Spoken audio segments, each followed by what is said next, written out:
All right, so hi everyone.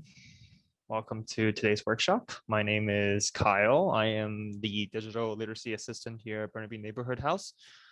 And today we'll be talking about how to protect yourself and others you know, your family and your friends from dangers of the internet. Okay. And if you have any questions, feel free to just type it in the chat and one of our lovely volunteers, Emily, will answer your question. Okay.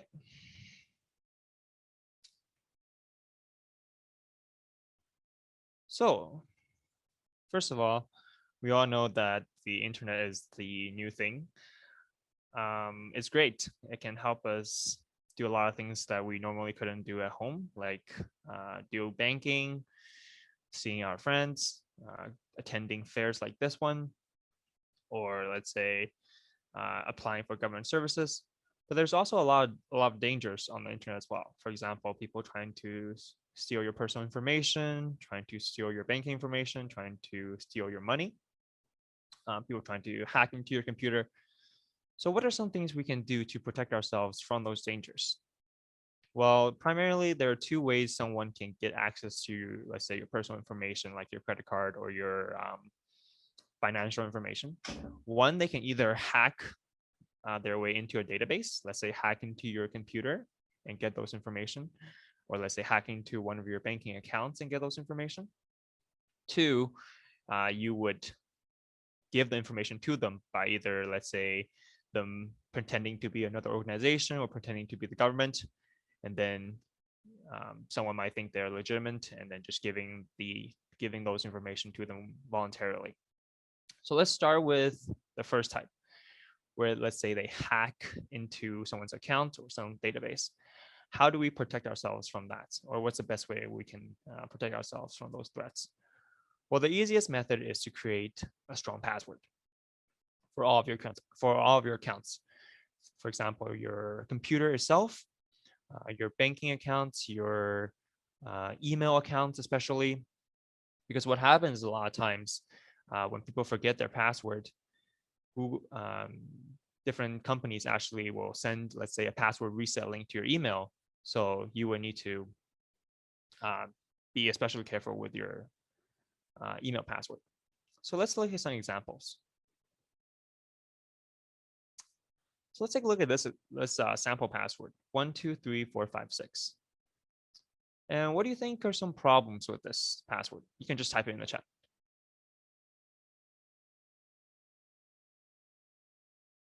Or you can unmute yourself and talk as well if you would like.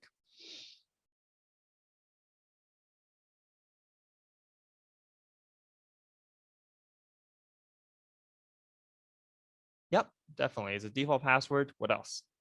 So default password just means it comes with a lot of programs naturally. So it's just the basic password that the system gives to everyone. Yeah, consecutive numbers. Easy to guess, definitely. What else?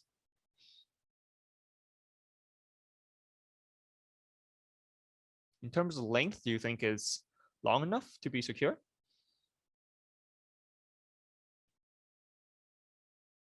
I would say no, right? So a couple of problems with this password.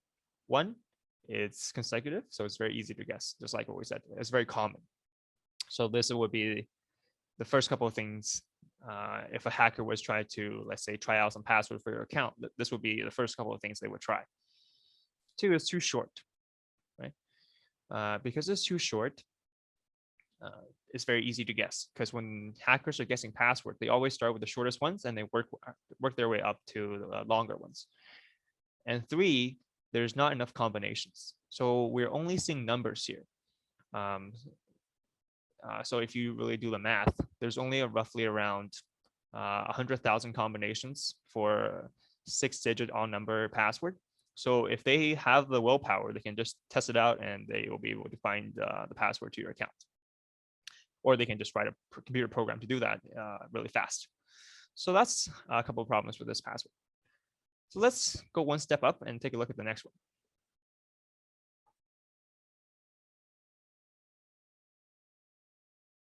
Okay. So here's the new sample password. We have password 123456. I would say this one is a little bit better than the previous one, but it still exists. It still has some problems that we see with the previous one. For example, it's still a very common one. It's very easy to guess. However, it does use some letters now, which is definitely a plus. So if you look at this password, what do you think are some other ways you can make this more secure? What else can you do to it? Capitals, okay, good, right? Having lowercase and capital letters increase the possible combinations that a password can have, which makes it harder to guess. What else?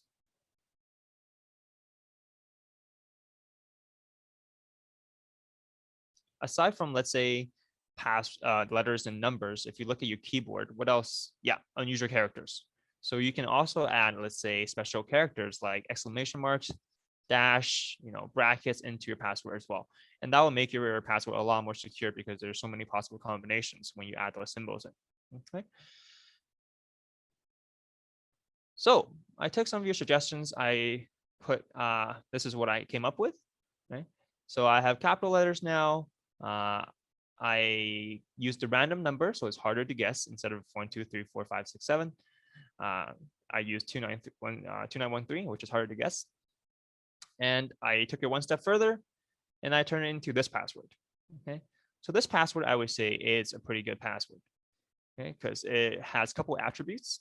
One, it has a combination of letters, capital and lowercase, symbols, and numbers. Okay. Secondly, is long, right? Because it's long, it's going to be harder to guess. And thirdly, the placement of some of the symbols and characters are random, right? For example, you can see that it is kind of like a word. We have Burnaby, then we have number, and then we have yay, but we have also symbols mixed in between them. So that makes it more complex as well. And that's what you're trying to strive for when you are creating a password yourself, making it complex so try not to use like things that people can guess, let's say like your birthday or your house number. Use something that people can't really guess and something that only yourself would know. And don't share your password online for any reason. And obviously don't share your password with anyone else. And that's how you can create a good password. Is there any questions? So you can try it for yourself, create a couple passwords that you can possibly use for your account, for your banking account, for your, let's say, your Amazon account or Google account, and then you can change those passwords to the more complex ones after this workshop. However, having just one password for everything is also not a good idea, even if your password is very secure, like this one. Because if all of your accounts use, let's say, the same password, then when, let's say, one of the databases that contains your password, let's say Google got hacked, then the hackers would have access to that password. So let's say if they use that same password on, let's say, your banking account, then they can also get into your banking. So it's a good idea to use a variety of passwords for different websites in order to prevent a cross-site hack, in order to prevent a total loss. Okay? So if we have multiple passwords that are extremely, extremely difficult to remember, what's a good way to keep track of it? What do you think? Should we write it on a piece of paper, put it in a lock cabinet, put it under the bed?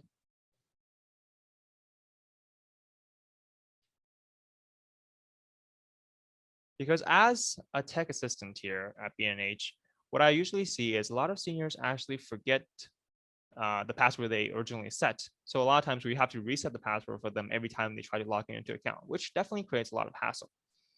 So that's why I would recommend, if you are, let's say, using a lot of different complex passwords for different accounts, then you get something like a password manager.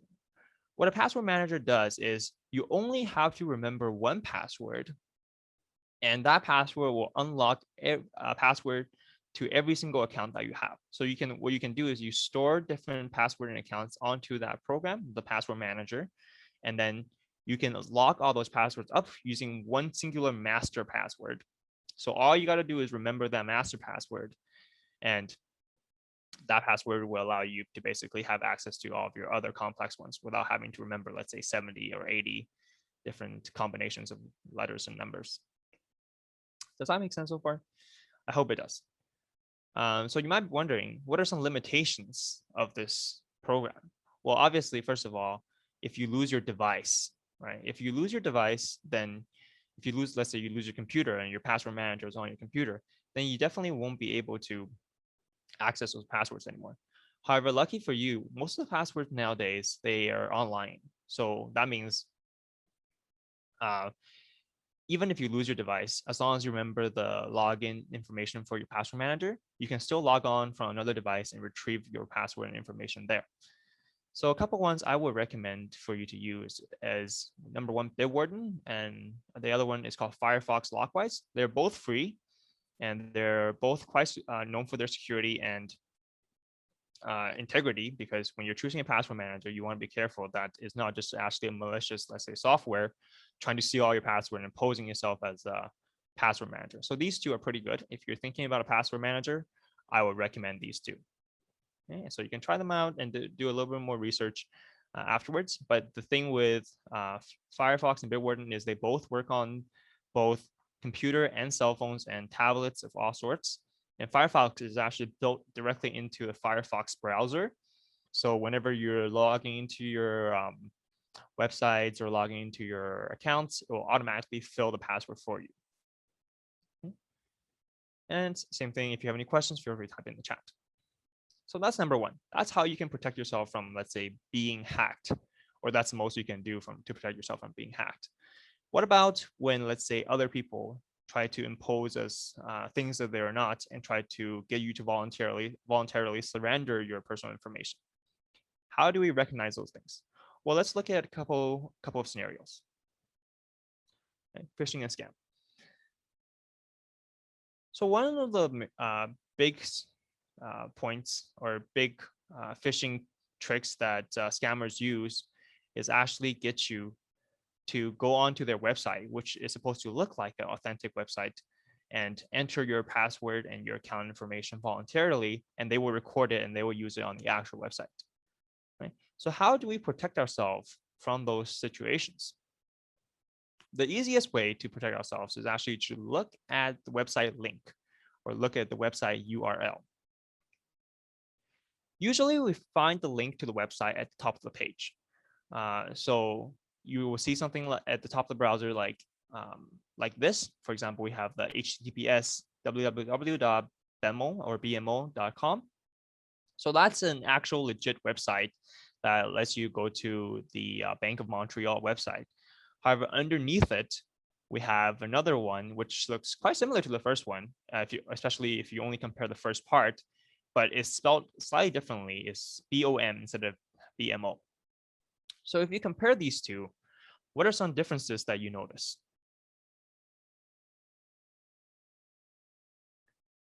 What are some differences that you can see?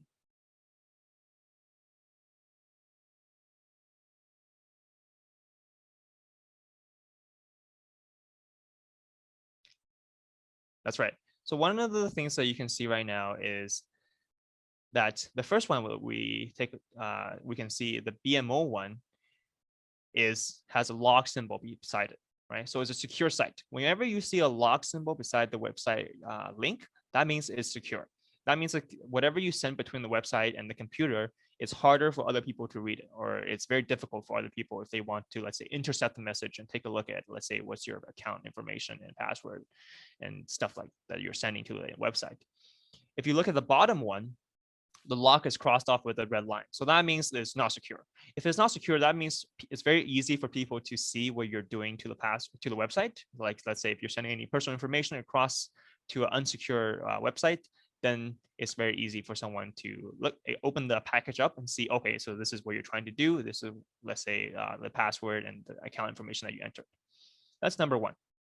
Another way you can see it is by looking at the first part of the website link. As you can see with the BMO website, there's HTTPS, right? It starts off with HTTPS. HTTPS is a protocol, which is basically what the log symbol is, basically what the log symbol stands for. what the block symbol is trying to represent. So if you don't see HTTPS in front of the website link, then that means it's not secure. Secondly, check the website link itself, right? If you see bmo.com, then you make sure you check it carefully to see it, to make sure it actually says BMO and not, let's say, a very similar spelling of the website, let's say BOM or OBM, right? Or, BMOO. That's one thing. The second thing you want to check for is where the website is located. In Canada, most of the websites you can see is either going to be one.com or two.ca. You're not likely to see other ones. Some other ones that you could potentially see would be something like .org, which represent a nonprofit organization, or .gov, which sometimes would represent the government. But usually the websites will be .com and .ca. But if you, let's say, see a website that ends with .co, that means something completely different. That means let's say, website is registered in another country, maybe like Colombia or something like that. So bmo.com and bmo.co would not lead to the same website, or they will not take you to the same website. So you have to check carefully for the link. That's one way you can check for it. And I would say that's the easiest way. Another way is just by looking at the website itself and comparing to what you would usually see, if that looks correct, if there's anything out of the ordinary. If your instinct is telling you something like, this is wrong, this is not a legit website, then definitely don't use it. Okay? I hope everything I talked about today made sense. If you have any other further questions, we here at the Burnaby Neighborhood House do have a program to help you with your tech needs.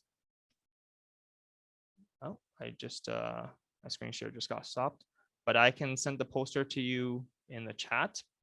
So for everyone who's in the meeting, if you want some additional information about, let's say, tech help or online privacy and security, then you can just come to one of our meetings or come to one of our classes, and we'll be able to help you there. There's a lot of resources also shared on the web link that people are accessing the meetings from. Perfect. And yeah. So yeah, are there any questions? Thank you so much, Kyle. No worries. I really appreciate it.